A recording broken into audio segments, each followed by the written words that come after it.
This religious friend of mine, arguments often end with him telling me that I'm not very open-minded. And because he's my friend and I respect him, I've written him a song. It's called "If You Open Your Mind Too Much, Your Brain Will Fall Out." Which I think is brilliant. It's so clever. Unfortunately, I didn't come up with it myself. I read that in a book.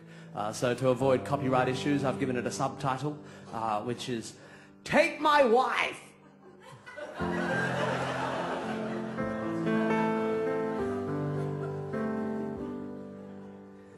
If anyone can show me one example in the history of the world of a single psychic who's been able to prove under reasonable experimental conditions that they are able to read minds.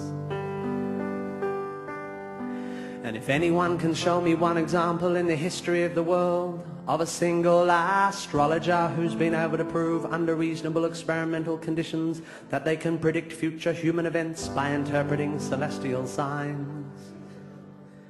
And if anyone can show me one example in the history of the world of a single homeopathic practitioner who's been able to prove under reasonable experimental conditions that solutions made up of infinitely tiny particles of good stuff dissolved repeatedly into relatively huge quantities of water have a consistently higher medicinal value than a similarly administered placebo.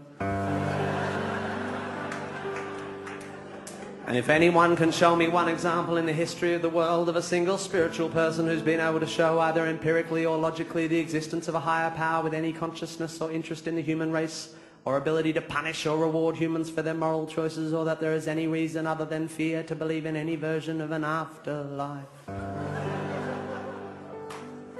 I will give you my piano,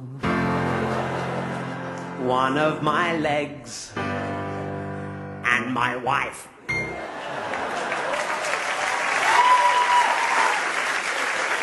Cool.